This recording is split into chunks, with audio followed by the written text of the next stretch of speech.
imagining things. But the strange noises from the toilet kept getting louder, and no one believed her. Not her friends, not even the landlord. And when the truth finally came out, it was already too late. Subscribe to the channel and tell us in the comments where you're watching this video from. The cab dropped her off in front of the narrow brick building just after sunset, when the streetlights flickered to life and the wind carried the scent of old pavement and rain. Nia Hudson stood there for a moment, her hands tightening around the handles of two overstuffed boxes, taking in the sight of the place that was supposed to mark a fresh start. The three-story house leaned slightly to one side, as if age had bent its spine. The iron railing on the steps was chipped, the front door's paint had faded into an unidentifiable brown, and the buzz of the streetlight above the entrance was louder than the faint music leaking from an upstairs window. It wasn't much, but it was hers, or at least hers for the foreseeable future. After the months she had spent scraping together enough money to leave her old life behind, anything that promised quiet and solitude felt like salvation. Inside, the hallway smelled faintly of dust and detergent. The landlord had told her that the building dated back to the 1960s, and every detail confirmed it. The narrow corridor, lined with pipes that had been painted over too many times, seemed to carry the whispers of all its former tenants. Her new apartment was on the second floor at the very end of the hallway. When she pushed the door open, it released a sigh of stale air, as if the room had been waiting too long to be lived in again. The first thing she noticed was how small it was. Just a living room that merged into a kitchenette, a single bedroom, and a bathroom barely wide enough for one person. The walls were painted off-white but yellowed towards the corners, and the faint hum of an old refrigerator echoed through the space like a heartbeat. She set down her boxes and looked around, trying to imagine herself living here. After the chaos of the past year, the breakup, the move across town, the endless overtime shifts at the community center, this was supposed to be a reset. The rent was affordable, the neighborhood was quiet, and she didn't know anyone nearby.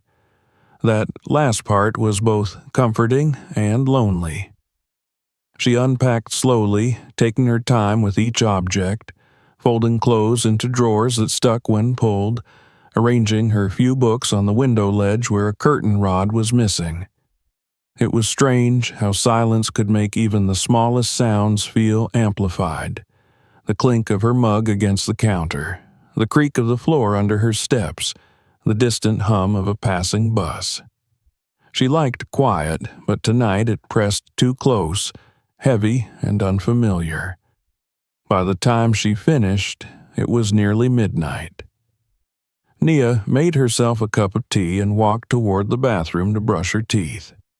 The light there was harsher, fluorescent, throwing every imperfection of the space into view. Cracked tiles, old grout, the mirror mottled at the edges. She noticed that the toilet was an older model, with a rounded porcelain tank and a silver flush button on top that looked slightly tarnished. When she pressed it, it stuck for a moment before releasing, and the water made a low gurgling sound that went on longer than expected.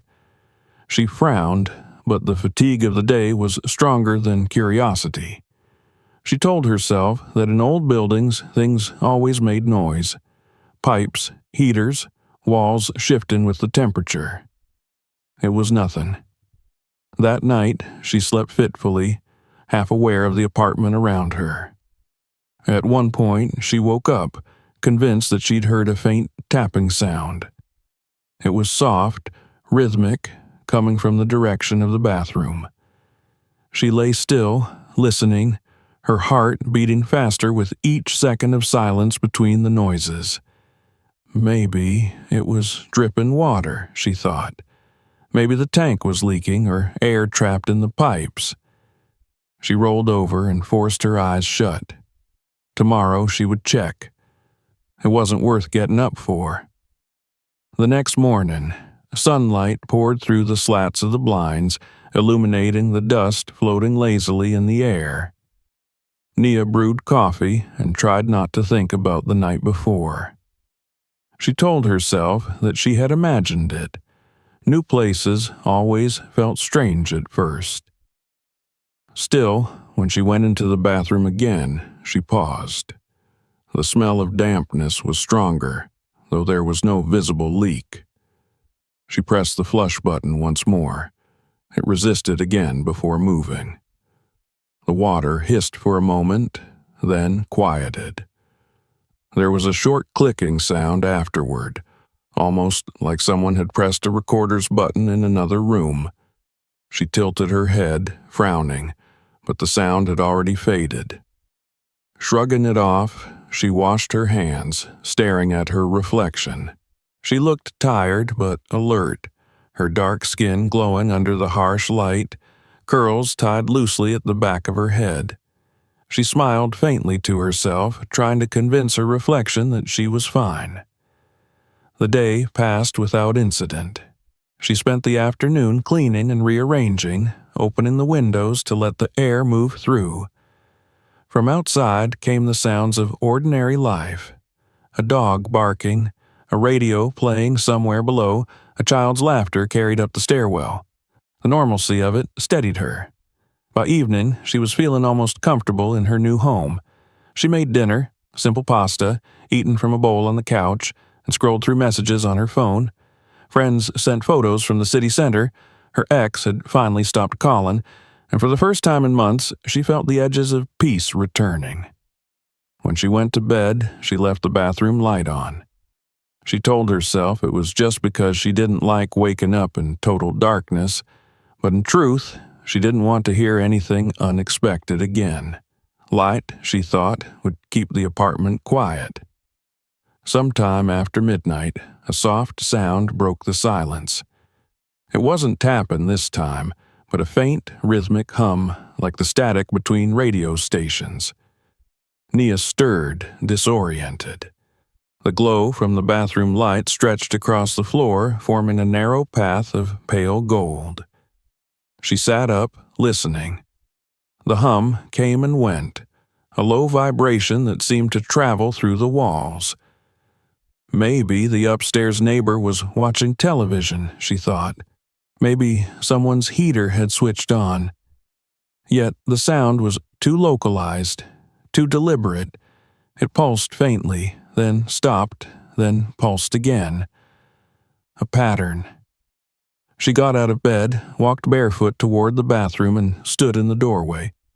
The light reflected off the porcelain, giving the small space a sterile, almost hospital-like brightness. The sound was louder now, definitely coming from the toilet. She bent slightly, pressing her ear closer to the tank. It was cold to the touch. Inside, she could hear a faint crackling, then what might have been a single click, sharp and metallic. She straightened up, heart thudding, and forced herself to laugh. "Old pipes," she whispered. "Always old pipes." She flushed again, just to drown out the noise, and for a few seconds the rush of water made everything seem normal. The next morning, she woke later than usual. Sunlight filled the room, but her body felt heavy, as if she hadn't truly slept. She moved through her morning routine automatically. Coffee, toast, shower, but the bathroom felt different now. Every sound was sharper. The rush of the faucet seemed too loud, the echo of her toothbrush against the sink too crisp. When she pressed the flush again, it caught just as before, grinding slightly before releasing. There was that same mechanical hesitation, followed by the short, inexplicable click. This time, it irritated her more than it frightened her. She muttered under her breath and decided to call the landlord later to ask for repair. Work distracted her for most of the day. She was a community liaison at a local nonprofit, used to handling people's frustrations more than her own. The noise from the toilet seemed laughably small compared to the real problems she dealt with: unpaid bills, broken promises, lives unraveling. Still, when she returned home that evening and stepped into the quiet apartment, the memory of the sound returned as a whisper of unease. She poured herself a glass of wine, turned on some music, and tried to ignore the thought that the bathroom was waiting for her, that somewhere inside those walls something was ticking, like a clock counting down to something unnamed. Later, as she brushed her teeth before bed, she stared at the mirror again. The reflection of the light fixture above her head shimmered faintly in the glass. For a moment, she thought she saw movement behind her, a shift of shadow near the toilet, but when she turned around, nothing was there. Only the soft hiss of water settling in the pipes. She laughed again, this time more nervously, and whispered to herself that she was just tired. Still, before turning off the light, she pressed her hand on the toilet lid, making sure it was closed tight. The cold porcelain under her palm felt strangely alive. That night, she dreamed of echoes. In her sleep, she was back in her old apartment, packing boxes, but each time she taped one shut, a faint knocking came from inside it. When she opened them, there was nothing but water trickling down the sides, forming thin streams that disappeared into the floorboards. She woke up gasping, heart racing, sweat on her skin. The bathroom light was still on. The apartment was silent. For a long time she lay there, staring at the pale square of light on the ceiling, wondering if the dream had borrowed its rhythm from the sounds she'd been hearing all along. Days slipped by. The city outside moved with its usual indifference, and Nia began to adjust to the peculiarities of her new home. Yet, each night, when the building grew quiet and the neighbors' footsteps faded, she could hear it again, faint, steady, just on the edge of perception. A click, a pause, a hum. She would hold her breath, listening, then shake her head and pull the blanket over her ears. Whatever it was, she thought, she'd learn to live with it. But somewhere deep inside, beneath the layers of reason and fatigue, a single, unshakable thought began to form, that the sound wasn't random. It was waiting for her to listen more closely. Morning light softened the edges of the apartment, but the calm it brought was fragile. Nia sat at the small kitchen table with a mug of coffee, watching the steam rise and swirl. Outside, traffic hummed and someone shouted across the street. But even amid those familiar city sounds, she could still sense the faintest rhythm beneath it all, as though the apartment itself had found a pulse. She tried to ignore it, telling herself she had finally settled in. But when she went to wash her cup in the sink, she caught it again. 3 short clicks, a pause, then 2 more. They came from the bathroom. She froze, hand halfway to the faucet. For several seconds she held her breath, waiting for another sound, but there was nothing. When she finally exhaled, she laughed quietly, shaking her head. Old pipes, she reminded herself again. Always old pipes. At work, she forced the memory from her mind. The day was long and filled with faces and paperwork, and by evening she was grateful for the thought of solitude. Yet, when she opened her apartment door, that same thick stillness greeted her, carrying with it a faint smell of moisture that hadn't been there before. She dropped her bag and shoes by the door and went straight to the bathroom. Everything looked normal. The pale tiles, the neatly folded towel, the mirror still streaked from last night's condensation. But when she pressed the flush button, it caught again, harder this time, and she felt the resistance under her fingertip like a muscle tensing. The water released with a groan, and deep inside the wall something shifted, followed by a low metallic tap that traveled down the pipe. She stood very still. The sound reminded her of someone tapping the end of a pen against a desk, slow and thoughtful. That night, the sound returned stronger than before. It began around midnight, a faint stuttering at first, then a steady rhythm. She lay in bed, eyes open in the dark, counting the beats. The pattern was too regular to be random. 3 taps, a pause, then one longer vibration. Again, again. It was almost mechanical, but there was something strangely human about it too, something deliberate. She turned on the lamp and sat up. Maybe a neighbor shared the same plumbing line and this was just the echo of their midnight routine. She got out of bed, walked barefoot to the bathroom and leaned against the cold tile wall, listening. The sound stopped. She waited, holding her breath. Nothing. When she turned away, the flush button clicked once, all by itself. Sleep became restless. She dreamed of wires curling through the walls like veins, of whispering static behind the pipes. Each morning, she awoke with the taste of metal on her tongue and the unease of not knowing if the noises had been real. By the 4th night, the clicking had become a part of the apartment's soundtrack, blending with the hum of the refrigerator and the distant city traffic. Only when everything else fell silent could she hear it clearly again, that strange pulse in the darkness. She tried distractions. Music filled the rooms, podcasts played as she cooked, but she could never escape the awareness of that hidden sound. On Sunday afternoon, she turned everything off and decided to face it directly. She filled the sink, flushed the toilet, turned on the shower, testing how the noise responded. Each time she ran water, the sound softened but didn't vanish. When she turned everything off again, it returned louder, pulsing from somewhere deep behind the porcelain tank.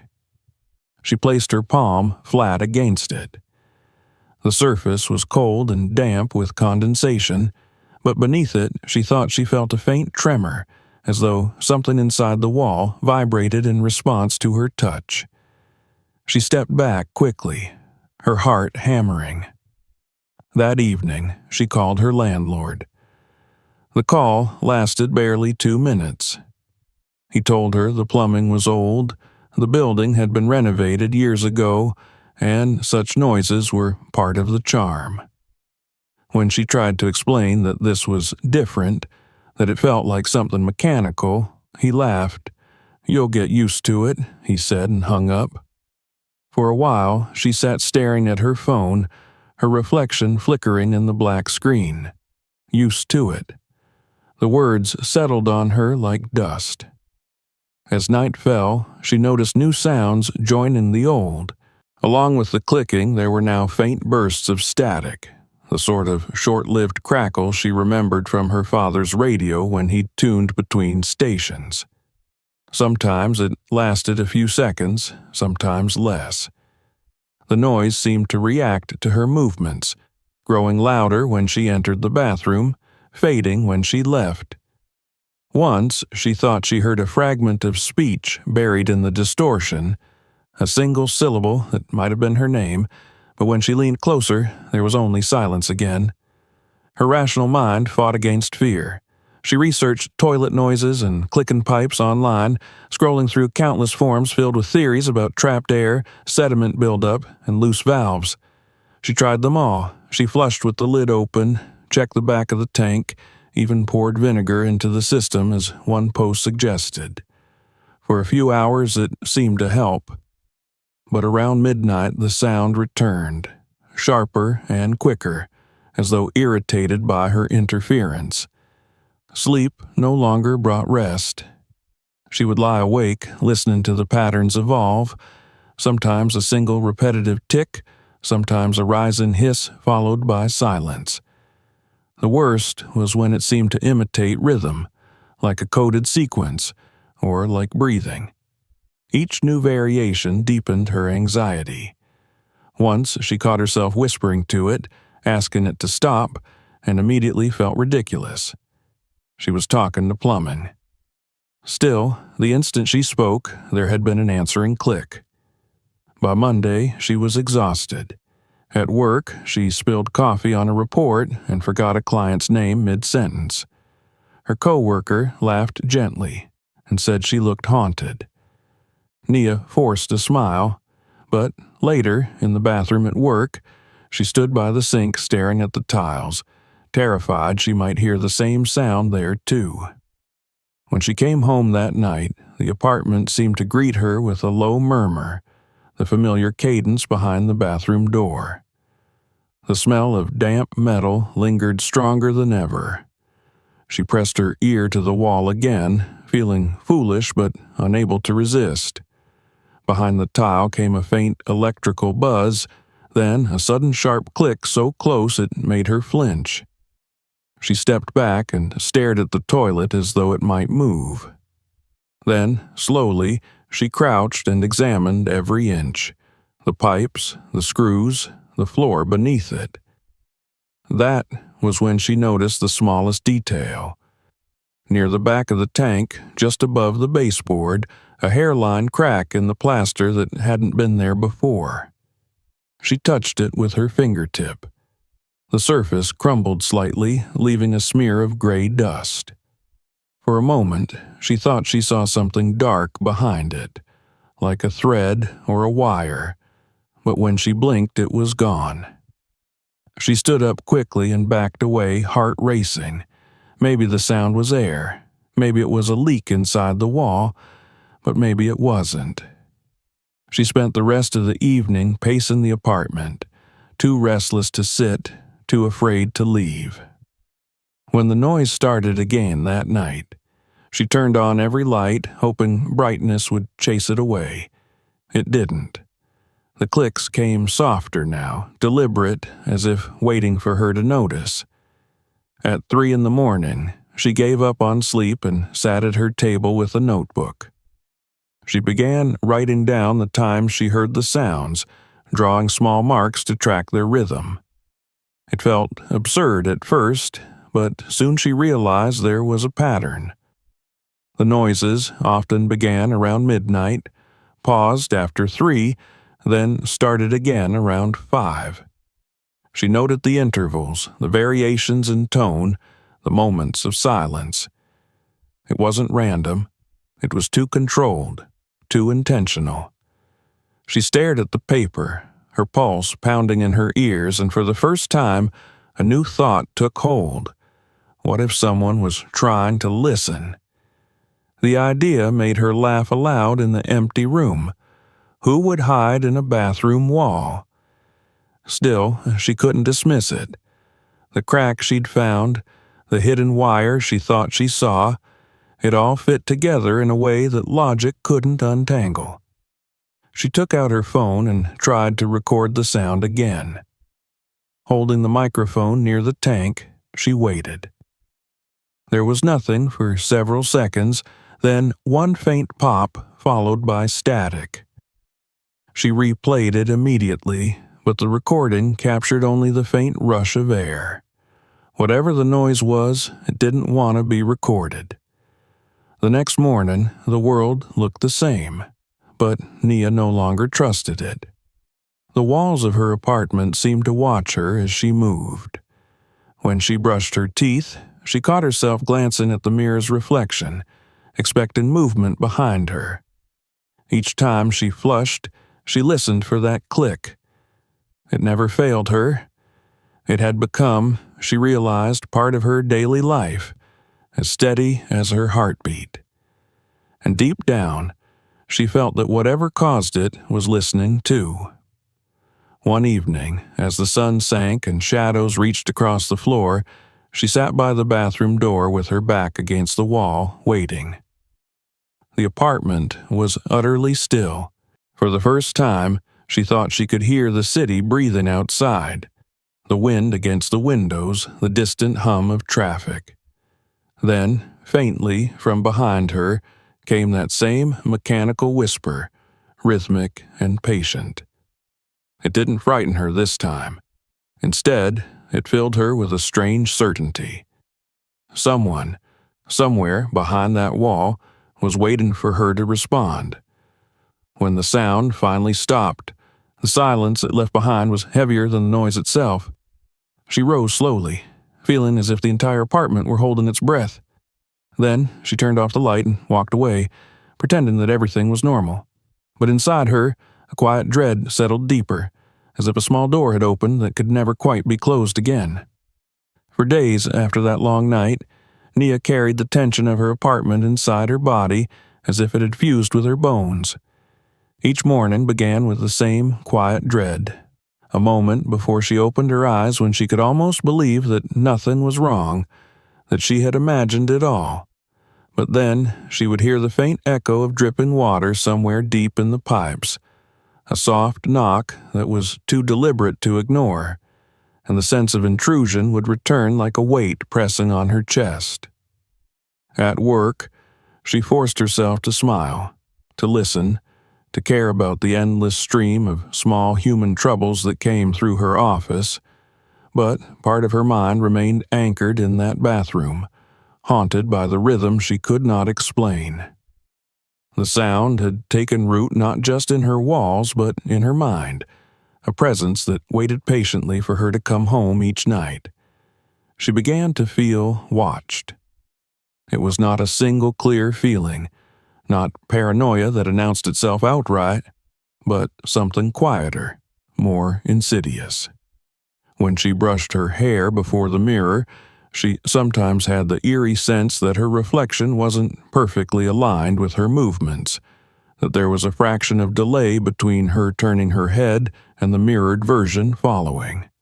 She told herself she was overtired, and perhaps she was, because sleep had become impossible.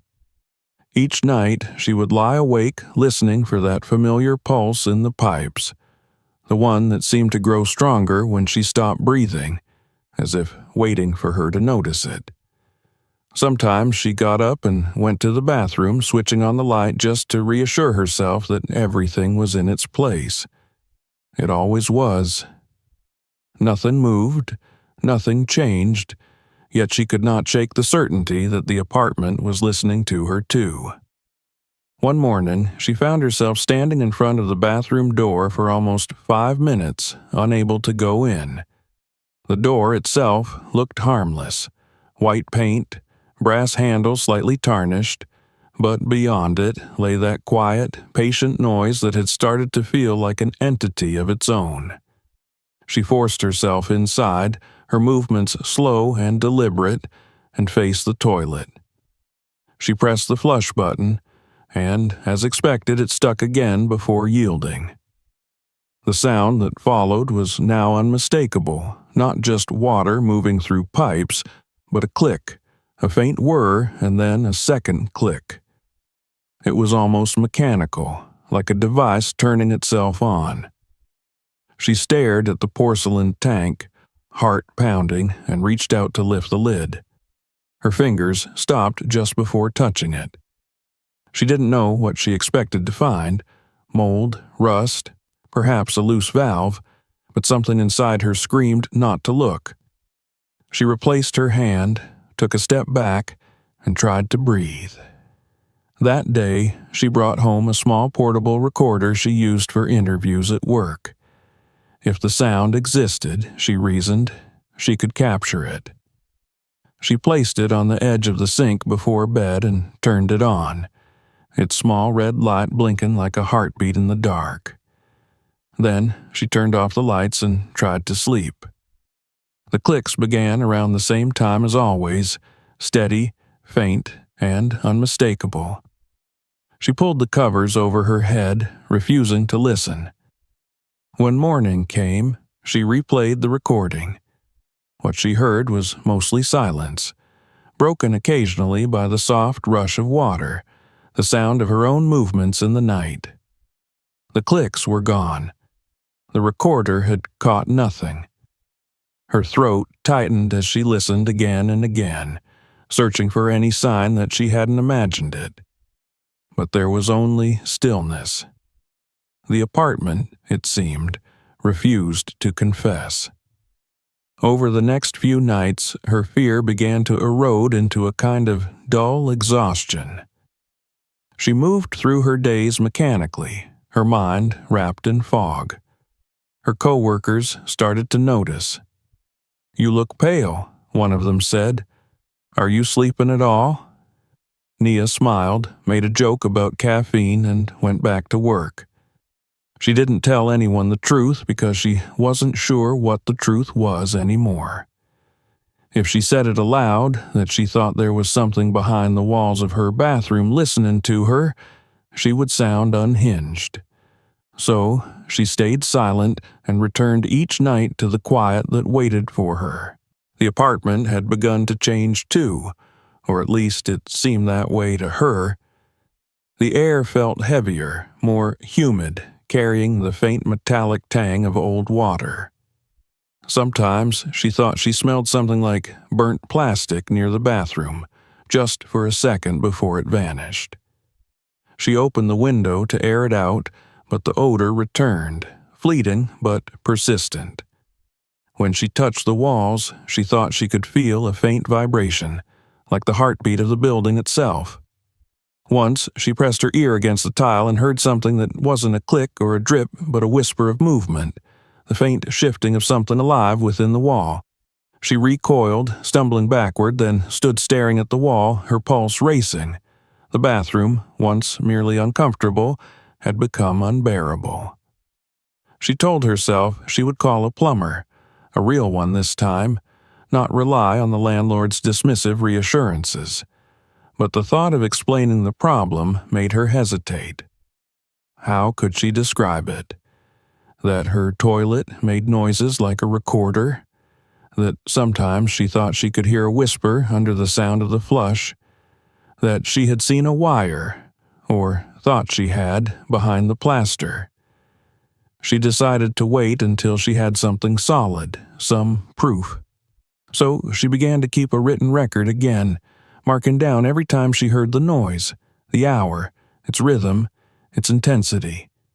She became meticulous, almost scientific. Yet the more data she gathered, the less sense it made. The sounds came at irregular intervals, but always at night, always when she was alone. It was as if the noise knew when she was listening. One evening, she noticed something new. After flushing, as the water settled, she heard a faint click followed by a second one a few seconds later. Then silence. She tried again, pressing the button harder this time. The pattern repeated. Click. Pause. Click. It reminded her of a switch being thrown somewhere, something mechanical, engaging, and then disengaging. She bent closer, heart racing, and whispered, "What are you?" The silence that followed was so deep that her own breathing seemed deafening. Then, faintly, came a single, deliberate tick in reply. Her hands shook. She left the bathroom and sat in the living room with the lights off, trying to steady herself. The apartment's shadows pressed close around her, and for the first time she began to wonder if she should leave. But leave for where? She had nowhere else to go, no family nearby, and she couldn't afford another place. Besides, she told herself, if she ran from this, it would follow her. It wasn't about the apartment anymore. It was about her, about what she had begun to believe. The idea that something could be listening through the pipes had taken hold like a sickness, and even if she left, the fear would come with her. That night, she dreamed of standing in front of a mirror, the bathroom light flickering behind her. In the reflection, the toilet lid slowly rose by itself, revealing not water, but darkness, a deep, endless void from which a soft static poured like breath. She woke up screaming, drenched in sweat. The light in the bathroom was still on, steady and cold. The lid was closed, but the faint smell of burnt plastic hung in the air again, stronger this time. The next morning, she noticed something strange. Around the base of the toilet, near where the pipes met the floor, the tiles were slightly damp. The moisture formed a perfect semicircle, glistening under the light. She wiped it away with a towel, but when she returned an hour later, it had reappeared. The water wasn't leaking from above, it seemed to be seeping from beneath. She knelt, pressing her hand to the floor, and thought she felt a faint warmth there, unnatural for cold ceramic. She whispered aloud, "This isn't right," and the sound of her own voice in the quiet apartment startled her. Later that day, she brought home a small tool set and decided to check the baseboard near the toilet. She unscrewed the paneling carefully, prying it away just enough to see the dark space behind it. A thin crack ran along the wall, the same one she had touched days earlier, and from inside it came a faint hum, steady and low. She turned off all other sounds in the apartment and leaned closer. The hum wasn't random. It pulsed, rhythmic, almost electrical. Then came the click again, right behind her ear, so sudden and close that she gasped and dropped the screwdriver. When she looked again, the hum was gone. Her hands were shaking as she reattached the baseboard. She sat on the bathroom floor for a long time, staring at the toilet, trying to gather the courage to do what she had been avoiding, to lift the lid and look inside. But she couldn't.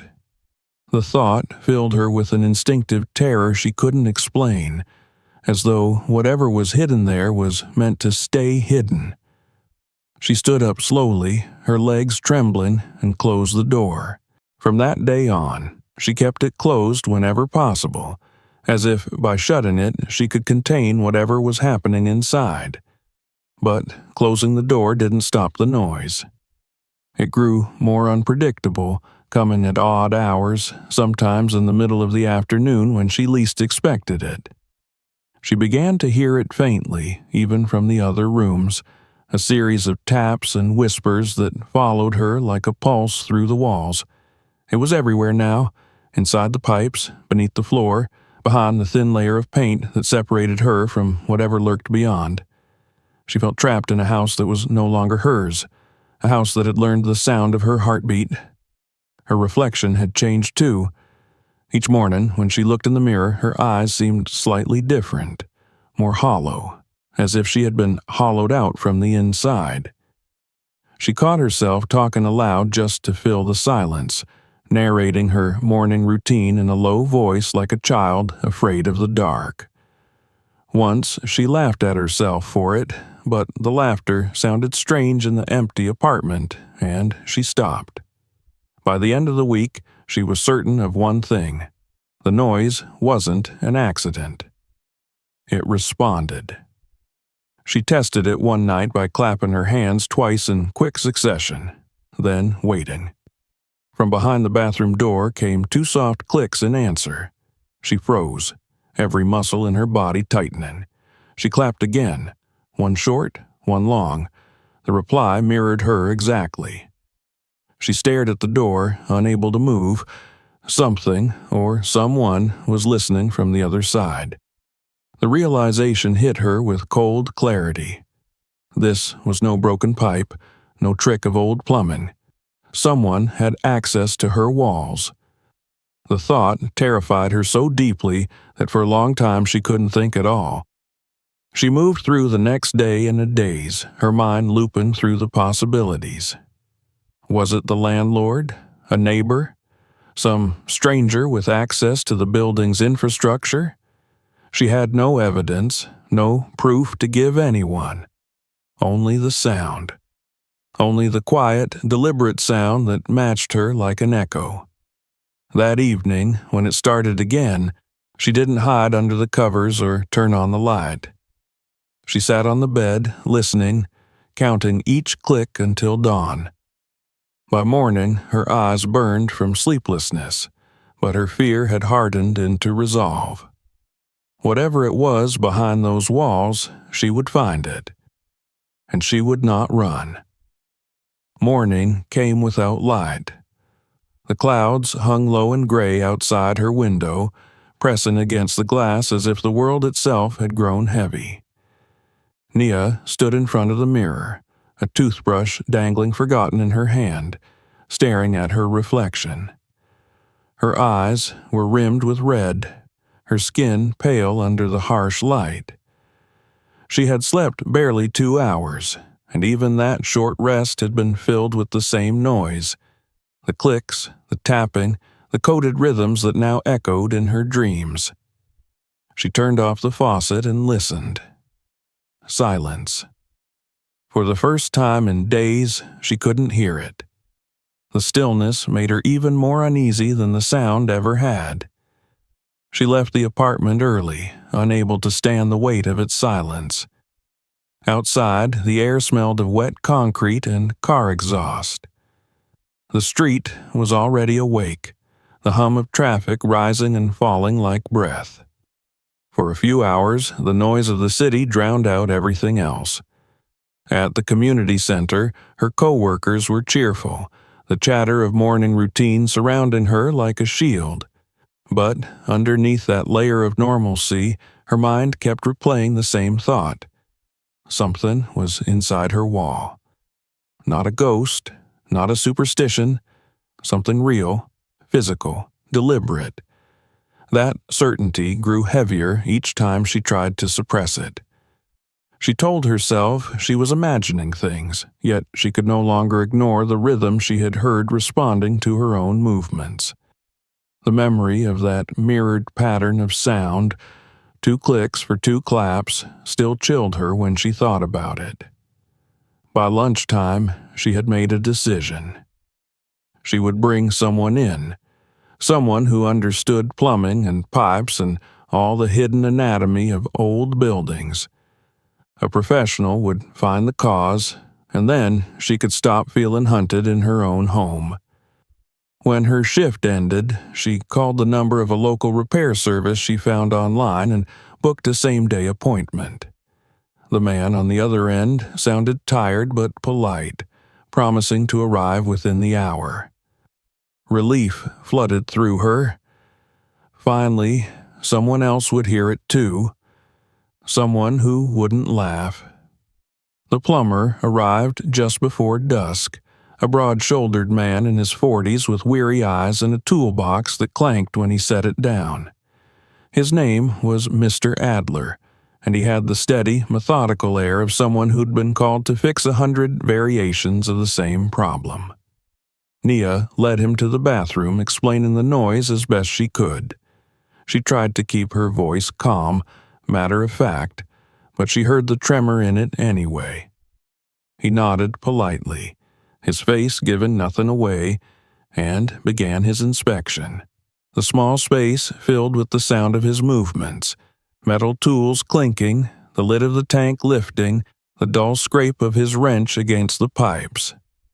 She stood in the doorway, trying to read his expression, hoping for a sign of recognition. After a few minutes, he straightened and wiped his hands. "Everything looks fine," he said. The words dropped like stones into the quiet. "Old system. A little rust, maybe, but nothing unusual." Nia stared at him. "You didn't hear it?" He shrugged. "Just the usual pipe noises. Happens when the pressure fluctuates." "But it's not just pipes," she said quickly. "It's different. It responds. It makes sounds when I move." He gave her a patient smile, the kind reserved for people who worry too much. "You'd be surprised how sound carries in buildings like this. You hear one thing, and it feels like it's right behind you when it's just a neighbor upstairs." He replaced the tank lid and packed his tools. The faint smell of oil and metal filled the air. Nia wanted to argue, but the words wouldn't come. He thanked her, gave her a copy of the invoice, and left. The apartment felt smaller once the door closed behind him. For a few minutes, she stood in the hallway, clutching the paper in her hand, and listened. Silence.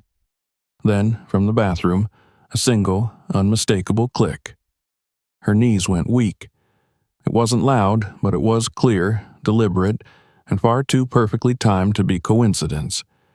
She walked slowly toward the sound, each step measured, her breath shallow. When she reached the doorway, she froze.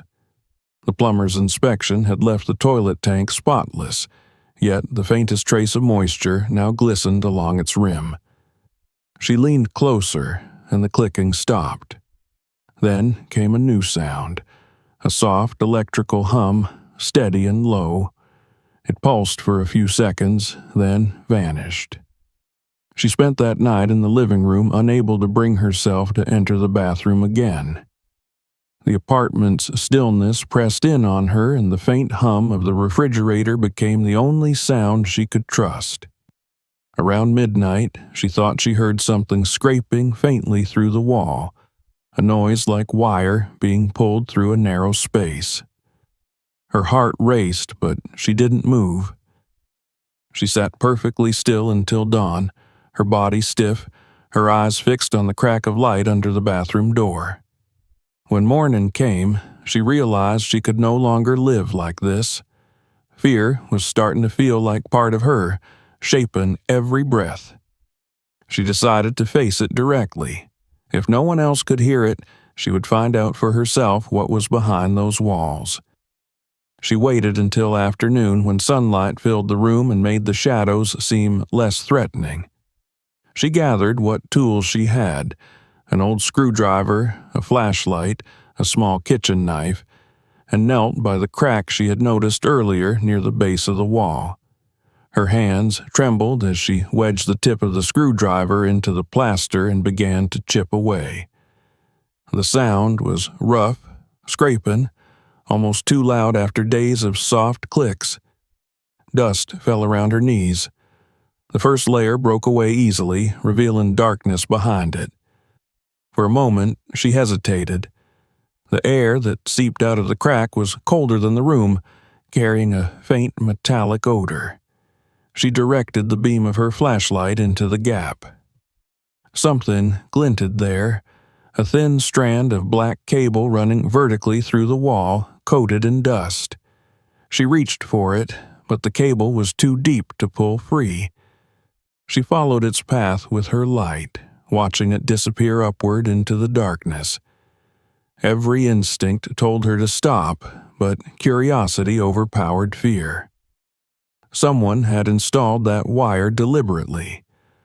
Someone had tampered with the plumbing, perhaps connected it to something unseen. Her thoughts spiraled. A surveillance device, a listening wire, something hidden where no one would ever look. The idea was so wild it almost made her laugh, but the laughter died before it reached her lips. Because deep down, she knew it wasn't absurd. It was possible, and that possibility chilled her more than anything else.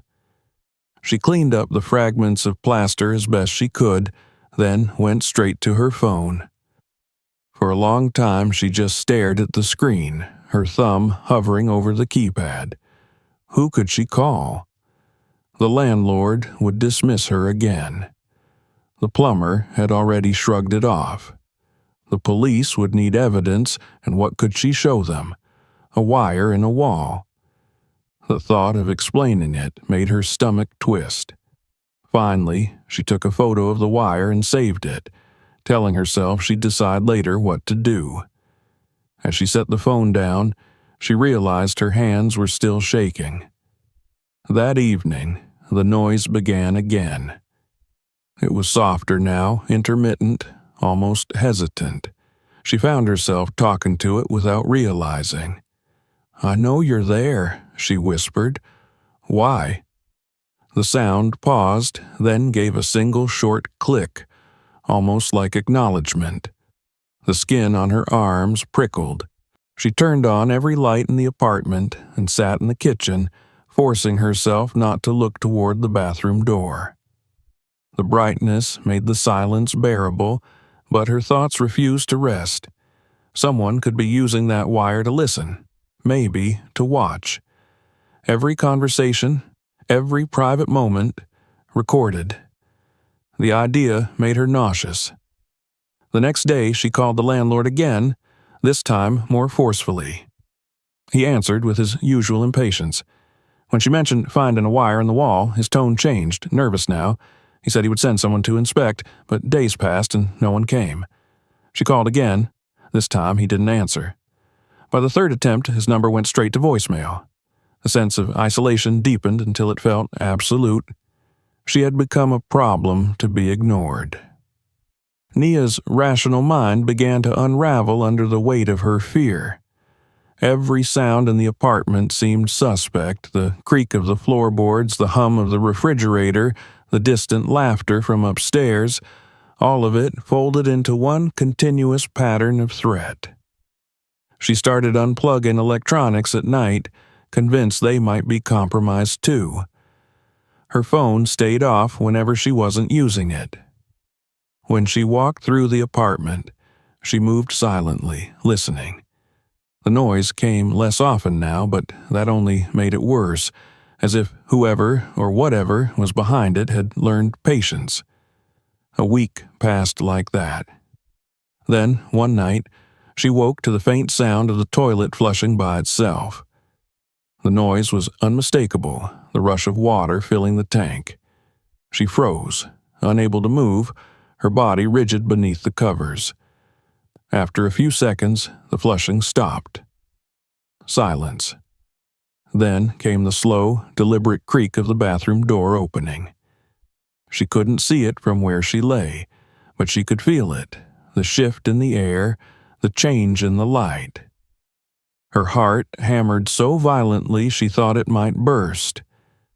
She waited, holding her breath, but nothing followed. When she finally dared to move, she turned on the lamp and saw that the bathroom door was exactly as she'd left it, closed. The sound had been only in her head, or perhaps in the walls. She couldn't tell any more. The next morning, she made another decision. She couldn't trust herself, but she could still trust evidence. She went out and bought a small motion sensor and a cheap recording device from a hardware store. If something moved or made noise in that bathroom while she slept, she would know. She set the devices carefully, positioning the sensor by the doorway and the recorder on the sink. Then she left the light on and went to bed. Sleep came in short bursts, broken by dreams of wires crawling through walls, of eyes watching from drains. At dawn, she woke and checked the devices. The motion sensor had triggered twice during the night. The recording was 6 minutes long. Her hands trembled as she pressed play. At first, there was only the faint hiss of ambient sound, the creak of the building settling. Then came the click, the same deliberate sound she had heard so many times before. Another followed, softer. Then something new, a faint scraping, like metal against metal, followed by a muffled thud. She listened to the entire recording twice before stopping. It wasn't her imagination. There was movement in that room while she slept. She called the police that afternoon. Her voice shook as she explained everything, the sounds, the wire, the recording. To her surprise, they didn't laugh. 2 officers arrived that evening, checked the bathroom, and asked questions she could barely answer. They found nothing obvious. No signs of forced entry, no tampering around the toilet. When she showed them the photo of the wire, one of the officers frowned and said it might be a part of an old alarm system. They left with polite words and no promises. After they were gone, the apartment seemed to close in around her again, heavier than before. That night, she didn't sleep at all.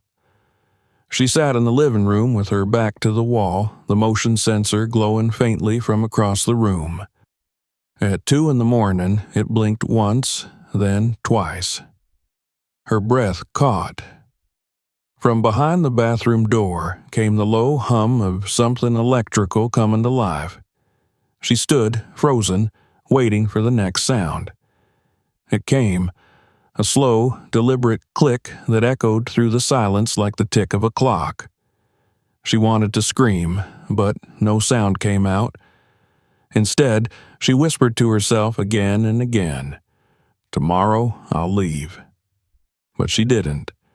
Not that night. Not yet. By the next morning, exhaustion had become a living thing that followed Nia through every room of her apartment. Her eyes ached, her hands trembled when she reached for her coffee mug, and every heartbeat felt like an echo inside her skull. The night's sounds, the motion sensor blinking, the faint mechanical hum, still rang in her memory, too clear to dismiss as imagination. She wanted to run, to pack a bag and leave everything behind, but leaving meant admitting she had lost control. It meant surrendering her home to whatever hid within it. And so she stayed, clutching at the fragile logic that if she could just find the source, just uncover one tangible thing, the fear would finally dissolve. That morning, she told herself, she would find it. The air in the bathroom was colder than the rest of the apartment, sharp with the scent of metal and bleach. She turned off the light and stood quietly in the doorway, listening. For a long time, nothing stirred.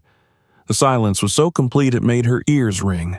Then came the faintest noise, a dry, crackling whisper, like static through a radio that couldn't find its signal. It was coming from inside the toilet tank again, behind the porcelain shell that had become the heart of her dread. Nia crossed the small room and touched the lid. It was cool beneath her fingers, smooth and slick with condensation. The memory of every click, every whisper, every sleepless night surged up inside her. She took a breath, braced herself, and lifted the lid. The sound grew louder the moment the porcelain shifted. Not a click this time, but a soft electrical hum that rose and fell with uneven rhythm. She peered inside and saw nothing unusual at first. Water rippling gently, the metal arm of the flush mechanism gleaming faintly in the dim light. But then, at the far corner of the tank, something caught her eye. A thin, black line barely visible beneath the surface. It looked like a thread or a root, embedded in the inner wall of the tank, almost invisible under the layer of grime. Her pulse quickened. She leaned closer, using the flashlight from her phone. The beam glinted off the curve of something metallic, no thicker than a pencil lead, wrapped in a thin sheath of dark plastic. It disappeared into a small hole near the base of the tank, perfectly round, too precise to be corrosion. It wasn't part of the plumbing. It was something else entirely. Her mouth went dry. The rational part of her brain tried to explain it away. A sensor, perhaps, some remnant of an old leak detection system. But another part, the part that had listened to those unnatural sounds night after night, whispered the truth she already knew. This wire did not belong there. She wanted to scream, but fear pinned her in place. Slowly, she reached for the wire. It moved beneath her touch, just slightly, as if something tugged it from the other side of the wall. She yanked her hand back and stumbled away, the lid clattering onto the floor. The sound shattered the stillness like glass. The hum stopped. For a long time, she stood there, shaking. The only sound was her own breathing. Finally, she forced herself to kneel beside the tank again. The wire was still there, glistening faintly in the light, unmoving now. She took out her phone and snapped a photo, then another from a different angle. The act of documenting it brought her a strange, fragile relief, proof that it existed, that she wasn't losing her mind. But proof wasn't enough. She needed someone else to see it, someone who could confirm what she already feared. She called the police again. Her voice trembled as she spoke, but she forced herself to stay calm, describing everything. The noise, the wire, the strange electrical sound. The dispatcher's tone was neutral, professional, but when she mentioned the possibility of surveillance, there was a pause before he told her an officer would come by later that day. Nia hung up and sank onto the edge of the bathtub, her legs weak. The waiting was worse than the noise. Every minute felt like an hour, every sound from the hallway a warning. She kept glancing toward the door, half expecting someone to burst through it, or for another click to sound from the tank. The officer arrived in the late afternoon. He was young, polite, his uniform still crisp. He listened carefully as she explained everything again, then followed her into the bathroom. When he lifted the lid of the tank and saw the wire, his expression changed. He didn't mock her or dismiss her concern. Instead, he leaned closer, inspecting it with the flashlight from his belt. "You're right," he said quietly. "That's not standard." The words sent a shiver through her. He traced the wire with his finger, following it to where it disappeared into the wall. "Could be electrical," he murmured, though his voice lacked conviction. "We'll have to call in someone who knows plumbing and wiring." An hour later, another man arrived, a technician with a handheld sensor device and a calm, methodical air. He greeted her briefly, then set to work, running the scanner along the wall. After a few passes, the device emitted a faint beep. He frowned and did it again. "There's current running through here," he said. "Low voltage, but constant." He moved further down the wall, and the beeping grew stronger. "There's more than one wire." He paused and looked at the officer. "You'll want to see this." They removed a section of the paneling near the floor, exposing a cluster of thin cables, all running vertically along the studs. The cables were old, coated in dust, but several had fresh cuts and splices, shiny copper visible where the insulation had been stripped away. Nia stared, her mind struggling to process what she was seeing. It wasn't just one wire, it was a network. "What is it?" she asked, her voice barely audible. The technician shook his head. "Could be part of an old alarm or intercom system," he said slowly, "but someone's been working on it recently. These splices are new." The officer took photos with his phone. "We'll need to report this," he said, glancing at her. "You mentioned your landlord hasn't been in touch." Nia nodded mutely. The officer's expression hardened. "We'll find out who has access to this building. In the meantime, try to stay somewhere else tonight." The suggestion hit her like a blow. Stay somewhere else. Leave her apartment. The only place she had left that was hers, however tainted it had become. But even as panic rose, she knew he was right. Something was happening here that she couldn't face alone. After they left, the apartment seemed emptier than ever. The open panel gaped like a wound, wires curling out of it like veins. She sat on the floor beside it, staring into the darkness behind the wall. Part of her wanted to rip them all out, to tear the room apart until she reached the end of the line and found whoever had done this. But fear held her still. If someone had gone to the trouble of installing these wires, what else had they hidden? How long had they been listening? That night, she couldn't bring herself to leave, despite the officer's warning. The idea of being alone outside, of walking through the city with the knowledge that someone might be watching, terrified her even more. So she stayed, locking every door and window, turning on all the lights. The apartment glowed like a beacon against the darkness, fragile and exposed.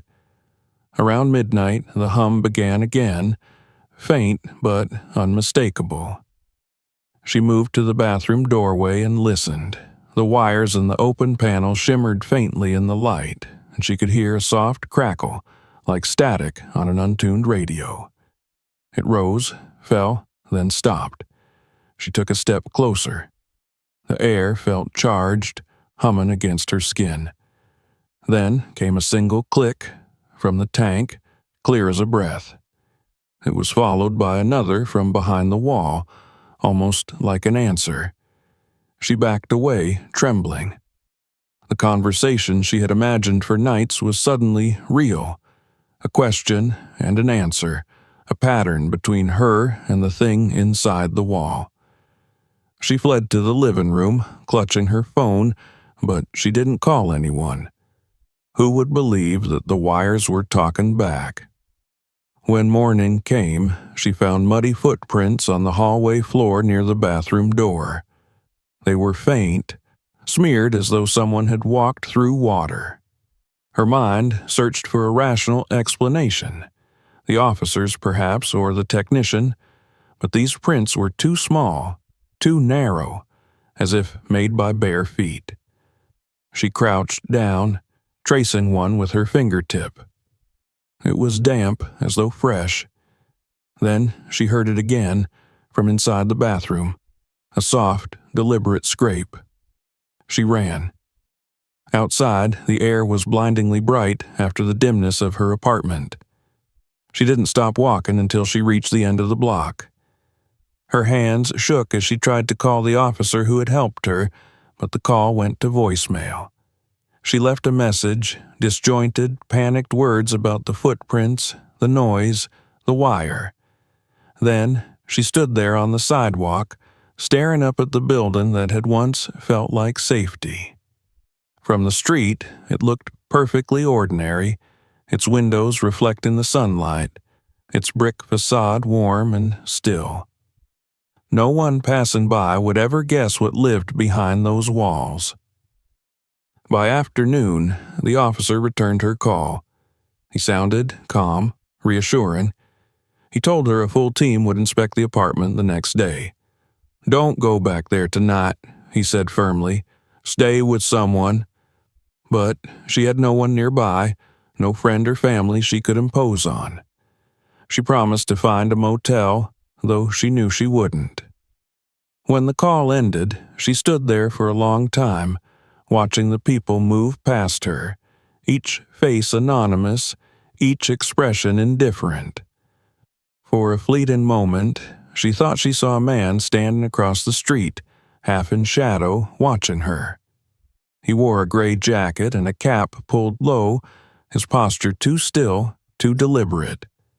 When a car passed between them, he was gone. That evening, as the sun dipped below the rooftops, Nia returned to her apartment despite every warning. The door was just as she'd left it, the lock unbroken. Inside, the lights she had left on still burned, casting long, distorted shadows across the walls. She stepped into the bathroom, her body trembling with anticipation. The open panel yawned beside her, the wires glistening faintly in the artificial light. She crouched and listened. The hum had stopped. Everything was silent. She waited for the click, for the whisper, for any sign of movement. Nothing came. After a while, she stood and lowered the lid of the tank gently back into place. The porcelain settled with a soft thud that seemed to close a chapter.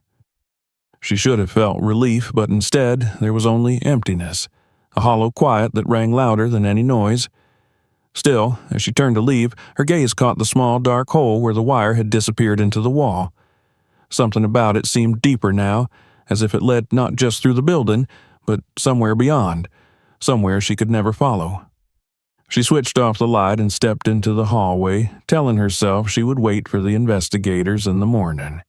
But as she lay in bed that night, listening to the hum of the city outside, she couldn't stop hearing it. The faint, steady clicking that came from the pipes, patient and alive, waiting for her to listen again. When the investigators arrived the next morning, the world outside was washed in a pale, uncertain light.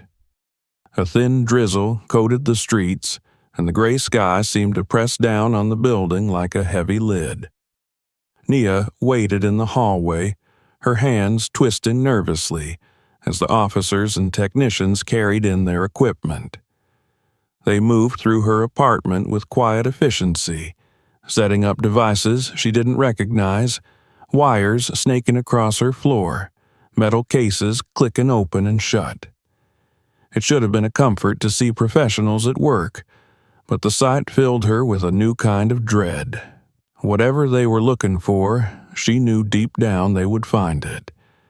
She led them to the bathroom where the panel still gaped open and the dark wires glistened faintly behind the wall. One of the men crouched down and examined them with a small flashlight. "These are recent installations," he said, his voice clipped and professional. "Not part of the original structure." Another man, older, ran a handheld scanner over the wall. The machine emitted a soft chirp, and a string of numbers appeared on its small display. "Signal activity confirmed," he said. "There's a live current here, very weak but continuous. Could be transmitting data." The words made her skin crawl. She stood back, pressing her arms to her chest, watching as the two men worked in silence. They spoke in technical terms she couldn't follow, their voices calm, detached, while inside her heart pounded so loudly she was sure they could hear it. The younger officer, the one who had visited her before, glanced over his shoulder at her. "You did the right thing calling us," he said softly. "If someone's tampered with your wiring, we'll find out who." She nodded, though her throat was too tight to speak. They worked for nearly an hour, tracing the wires through the bathroom wall and into the adjacent corridor. The cables ran down behind the plumbing, snaking into the floor, disappearing beneath the tiles. The technicians used small drills to widen the opening, careful not to damage the structure. Nia stood in the doorway, arms wrapped around herself, her bare feet cold against the floor.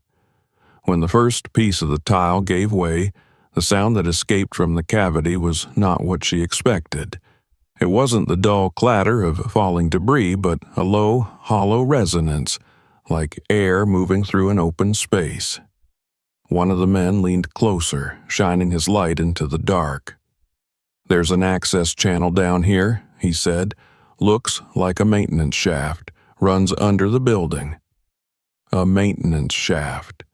The words echoed through her mind like a warning. Someone had been crawling beneath her home, threading wires through the pipes and walls, working unseen in the dark. She pictured it too vividly. The quiet scraping she had heard at night, the sound of metal against concrete. It hadn't been imagination. Someone had been there all along. The officers decided to investigate further. One of them left to fetch a small camera mounted on a flexible cord, a tool used to inspect tight spaces. While they waited, the others continued widening the opening. Dust filled the air, mingling with the faint metallic smell of damp concrete. Nia felt lightheaded, as though the air itself had grown thinner. When the camera finally arrived, they fed the cord through the gap, the small lens glowing with white light. The live feed appeared on a handheld monitor. For a moment, the screen showed only darkness. Then the image shifted. Rough concrete, damp stains, and in the corner, something metallic glinting under the beam. "Zoom in," one of the men said. The technician adjusted the controls and the image sharpened. A cluster of wires, bundled together with black tape, extended along the wall of the shaft. They weren't part of any plumbing or power system. They ran with purpose, each one cleanly installed, anchored by small clips. The camera followed the line deeper, turning around a corner. Then it stopped. A shape appeared in the light, rectangular, with small switches and a blinking indicator. "Looks like a transmitter," the older technician said. "Some kind of relay node." He exchanged a glance with the officer. "Definitely not legal." Nia's stomach turned. The word transmitter echoed in her head like a verdict. Someone had been using her apartment as part of a surveillance network. She could feel the walls closing in, the air thick with the weight of all the unseen eyes and ears that had been fixed on her. The officers made a call, speaking in low voices. Within an hour, more vehicles arrived outside, the letters FBI printed on their sides. Men and women in dark jackets filled the narrow hallway, their presence both reassuring and terrifying. They questioned Nia carefully, asking when she had first heard the noises, when she had discovered the wire, if she had noticed anyone suspicious in the building. She answered as best she could, her voice unsteady, her thoughts fragmented. She mentioned the landlord, his evasive tone, his sudden silence after she had called about the repairs. The agents exchanged brief looks, jotting down notes. Soon they began searching the rest of the building. They spoke to neighbors, examined the basement, traced the network of cables that had spread like veins through the old structure. As the hours passed, Nia sat on her couch, staring at her hands. Every so often, she heard footsteps in the hallway, voices murmuring, the creak of floorboards above her. She imagined the building being peeled open layer by layer, revealing all the secrets hidden within its walls. By late afternoon, one of the agents returned to her apartment. He was tall, with sharp features and an expression that revealed nothing. "Miss Hudson," he said quietly, "we found something." She followed him downstairs to the basement, her heart hammering. The air grew colder as they descended. The space below the building was larger than she had imagined, a low-ceilinged maze of pipes, old brick, and damp concrete. Portable lights cast harsh white circles against the walls. In the center of the room stood a folding table cluttered with equipment. Monitors, cables, recording devices. The faint hum of power filled the space. One of the agents adjusted a dial and the nearest monitor flickered to life. Static filled the screen, then resolved into a grainy image, the inside of her bathroom seen from above. Nia froze. The view was unmistakable. She could see the top of the toilet tank, the pattern of the cracked tiles, the edge of her shower curtain. How? The word caught in her throat. She couldn't finish it. "The wires you found were part of this setup," the agent said. "The camera was hidden inside the plumbing system. Whoever installed it used the pipes as conduits to disguise the signal." Her knees almost gave way. She gripped the edge of a nearby shelf to steady herself. "So, someone has been watching?" "Yes," he said softly, "and recording. For quite some time by the look of it." She felt the world tilt around her. Her apartment, her sanctuary, her last piece of safety, had been nothing but a stage, every private moment exposed. The thought made her nauseous. She turned away from the monitor, unable to look. The agent placed a hand on her shoulder, firm but careful. "We're going to find who did this." The investigation stretched into the evening. They followed the cables from the table to a narrow passageway at the far end of the basement. The tunnel was lined with old electrical conduits and dripping pipes, and it led to a locked door that looked as though it hadn't been opened in years.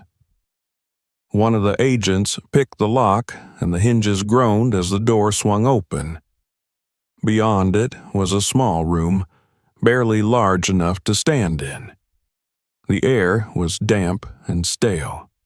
Inside, illuminated by the beam of a flashlight, sat a single metal chair, a sleeping bag, and more equipment, an array of recorders, hard drives, and a small laptop.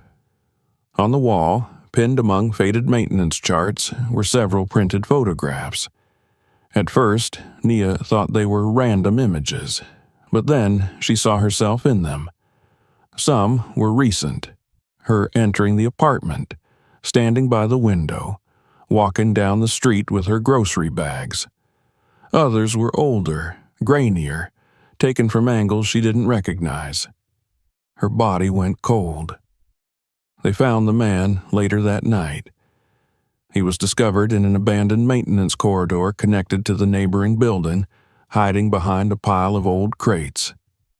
His clothes were filthy, his hair unkempt, his face pale in the harsh light of the agent's flashlights.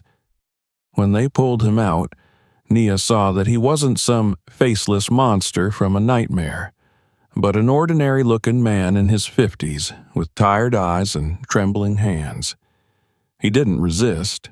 He only kept mumbling something under his breath, words that made no sense until he looked up at her and whispered, "You were the only one who noticed."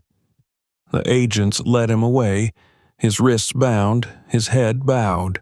Later, she learned his name. He had once worked for the company that managed the building's security systems, a technician with access to maintenance records, familiar with every wire and pipe. After being fired years earlier for unauthorized work, he had simply never left. He had lived in the basements and tunnels, surviving off stolen food and isolation, obsessively rebuilding the old wiring network into a personal labyrinth of surveillance.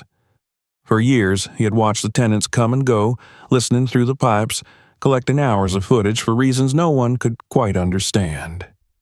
Nia listened to the agent's explanations as though from a great distance. The words drifted past her, hollow and unreal. He installed microphones in several units, one of them said, used the plumbing to carry sound from the apartments. It's rare, but not impossible. The heat and moisture make it an ideal environment for certain equipment. The recordings we found go back months, maybe years. She felt sick. Months.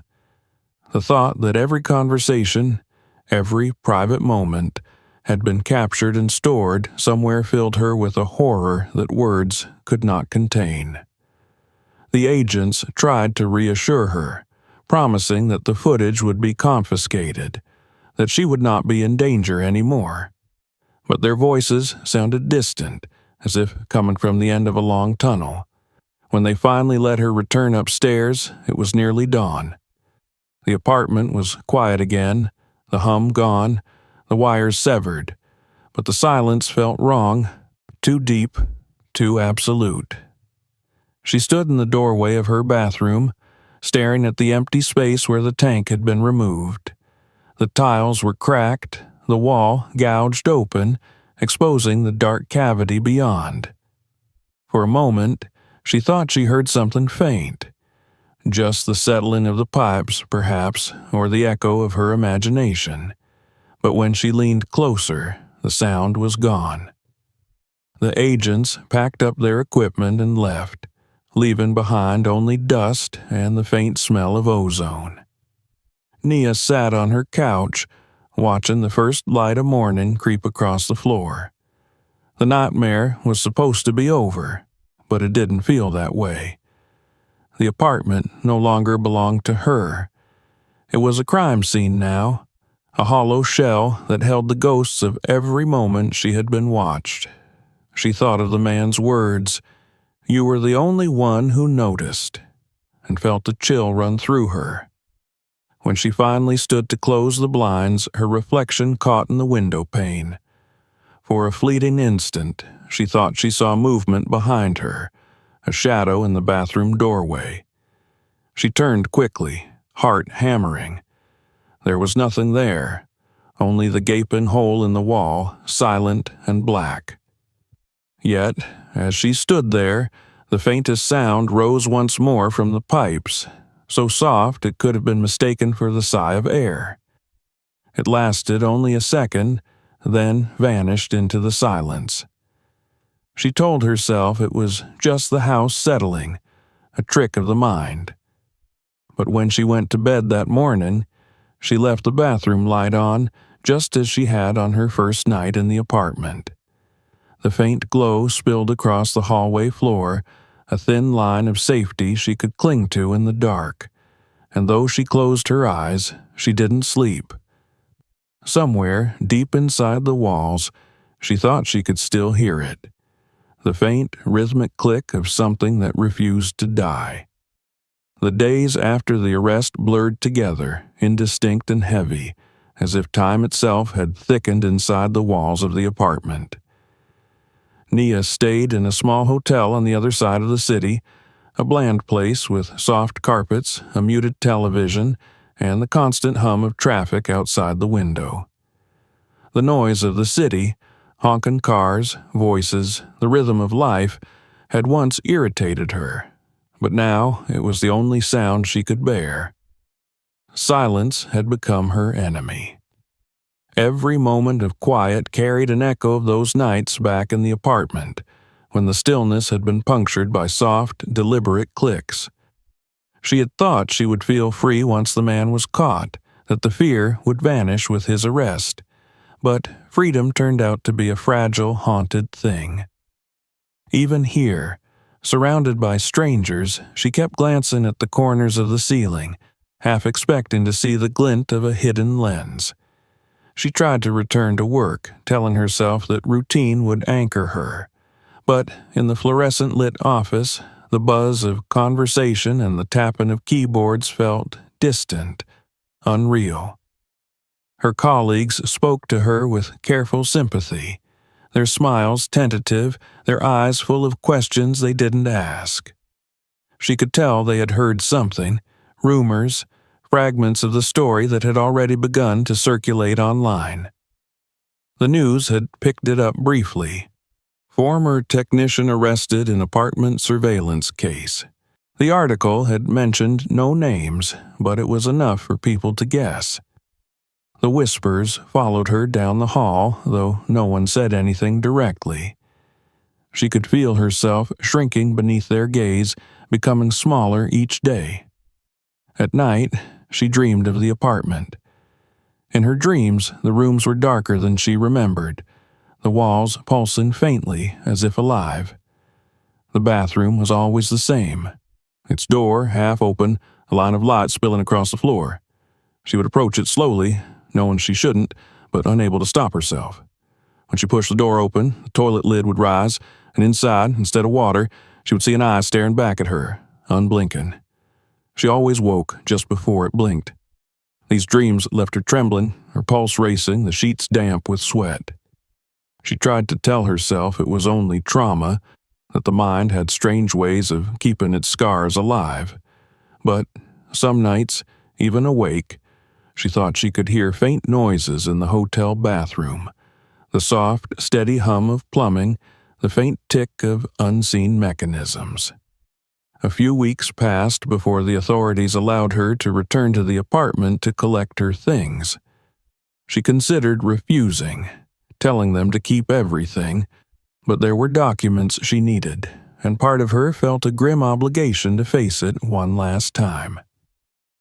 She arrived early in the morning, accompanied by an agent who stood quietly in the doorway while she packed. The rooms smelled of dust and disinfectant. Most of the furniture had been moved during the investigation, leaving the place bare and hollow. The bathroom door stood ajar. She couldn't help but look inside. The wall where the tank had been was still open, the hole patched temporarily with plywood. The mirror had been removed, leaving a pale square on the wall. She felt an ache of recognition, a strange nostalgia for the very place that had destroyed her sense of safety. The silence in that room felt heavier than ever, not peaceful, but watchful, as though the space itself remembered. She left with 2 suitcases and didn't look back until she reached the street. The building loomed behind her, its brick facade unremarkable, its windows blank. She wondered how many people walked past it every day without knowing what had been hidden inside. She thought of the man who had lived in the basements, how ordinary he had looked when they led him away in handcuffs. There had been no hatred in his face, only a kind of weary fascination, as if he had been part of the building itself. Sometimes, in her darker moments, she wondered if he had truly acted alone. The network of wires had been too elaborate, too deliberate. It had felt like something more than obsession, like a system built to outlast one man. When she moved into a new apartment across town, she told herself this time would be different. The building was modern, the walls bright and smooth, the plumbing new. The landlord gave her a tour, proudly showing her the smart thermostat, the reinforced locks, the state-of-the-art ventilation system. Nia smiled and nodded, but when he left, she walked from room to room in silence, pressing her hands against every wall, listening. The hum of the refrigerator, the faint whir of the ceiling fan, each sound made her tense. She checked under the sinks, behind the toilet, inside the light fixtures. Only when she found nothing did she allow herself to breathe. Still, that night she couldn't sleep without leaving the bathroom light on, just as she had before. The line of light stretching across the floor was her fragile reassurance that the dark corners of the world stayed where they belonged. Days became weeks. She began therapy at the insistence of her doctor, attending sessions twice a week in a quiet office that smelled of lavender and books. The therapist, a calm woman with gray eyes, listened without judgment as Nia recounted everything. The first strange noises, the disbelief, the wire, the police, the discovery in the basement. Speaking about it out loud felt like walking barefoot over broken glass, painful but necessary. Your body learned to live in fear, the therapist said once, her voice soft. It takes time to teach it peace again. Nia nodded, though she wasn't sure she believed that peace was something one could relearn. She had spent too long listening for danger to ever stop listening completely. Sometimes, in moments of exhaustion, she wondered what had driven him, the man in the basement, to build his web of wires. Loneliness? Curiosity? Control? She thought of his words, the ones that haunted her more than any sound. You were the only one who noticed. Had he meant it as admiration or accusation? Maybe both. She didn't want to understand him, but part of her couldn't stop trying. She pictured him sitting down there in the dark, headphones pressed to his ears, listening to the intimate sounds of people living above him, the hum of their conversations, the rhythm of their laughter, the flush of their toilets. What had he been looking for in all that noise? What did he hear that made him stay? The thought made her stomach twist. By early spring, she began to rebuild something that resembled a routine. She returned to work part-time, started cooking again, even met with friends for coffee. But small habits lingered. She avoided bathrooms in public places, flinched when faucets gurgled, and never used the toilet without first lifting the lid to check. She told no one about this ritual. It was her secret way of asserting control, of proving to herself that she was still aware, still vigilant. Yet, each time she performed it, she felt the echo of her old fears stir inside her, like a whisper reminding her that safety was an illusion. Then, one quiet evening, as she sat reading in her new living room, a faint sound drifted through the walls. It was soft, barely audible, but unmistakable, a short, dry click, followed by a pause, then another. Her heart froze. For a moment, she couldn't move. The book slid from her lap onto the carpet. She told herself it was the building settling, or perhaps someone next door. But the rhythm was too precise. It came again and again, at perfectly even intervals. She stood slowly, her pulse pounding, and turned toward the bathroom door. The light was on, casting its familiar line of gold across the floor. The sound seemed to come from beyond it, muted but clear. She walked closer, each step deliberate, until she stood before the door. The clicks stopped. She reached for the handle but couldn't bring herself to touch it. Then, from behind the door, came a faint hiss, like the release of air from a valve. The same sound she had once heard from the tank in the old apartment. She stayed there for what felt like an eternity, listening, waiting. The hiss faded into silence. Finally, she took a deep breath and opened the door. The bathroom was empty, ordinary, untouched. The light glared against the white tiles, the air warm and still. Nothing was wrong. And yet, as she stood there, a strange calm settled over her. Not relief exactly, but resignation. Maybe the noise had been her imagination. Or maybe it hadn't. It didn't matter anymore. The fear would always live somewhere inside her, as much a part of her as breath. The man had been caught, the wires removed, the walls repaired, but what he had left behind was invisible, woven into her nerves and her memory. That night, she couldn't sleep again. She sat by the window, watching the street lights flicker on and off, thinking about how easily people trusted the spaces they lived in. They believed their homes were private, that walls protected them, that silence was a kind of safety. She had believed it, too, once. Now she knew better. Silence was never empty. It was full of the echoes of everything unseen.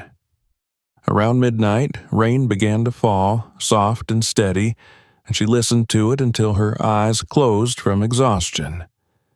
Weeks later, she returned to the old neighborhood one last time. The building still stood, though parts of it were under renovation. Workers moved in and out, carrying boxes of tiles and coils of new electrical wire. She watched them from across the street, feeling an odd mix of anger and pity. The windows she had once stared out of now reflected only the pale light of afternoon. No one would ever know what had happened there. Not really. The story had already begun to fade, replaced by new tenants, new lives, new secrets. She thought of walking away and never coming back, but before she left she wanted to see the basement. She told herself it was for closure, though she wasn't sure she believed it. One of the workers let her in. The basement was brighter now, the walls freshly painted, the floors swept clean. The air no longer smelled of damp metal. The table where the equipment had stood was gone, and the corner where the hidden room had been sealed shut with new concrete. But as she walked across the floor, she noticed something faint beneath her feet, a rhythmic vibration, subtle but steady. It was probably just machinery, she told herself, some part of the building's new electrical system. Yet, as she stood there, the rhythm changed, forming a pattern she almost recognized, a series of short pulses followed by one long. Her chest tightened. She backed away slowly and left without speaking. That night, she dreamed of water again, the steady trickle through pipes, the sound of whispers behind the walls. But in the dream, she didn't run or hide. She stood in the middle of the room, listening. The fear was still there, but it was quieter now, shaped into something she could live with. When she woke, the room was filled with morning light.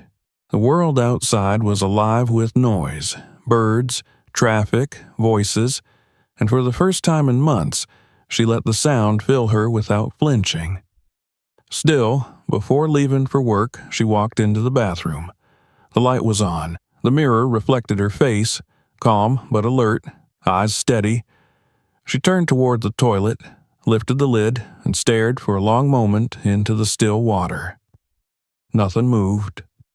No hum, no click. She let out a slow breath, closed the lid gently, and whispered to the empty room, "Not today." Then she turned off the light and left for work, the faint echo of her words following her into the hallway, dissolving into the endless hum of the city that, unlike silence, never truly slept. If this story kept you watching till the end, make sure to hit that subscribe button. We've got more unbelievable true stories coming your way. Don't stop here. Check out the next video on your screen. You won't believe how it ends. And share this one with your friends. Let them see what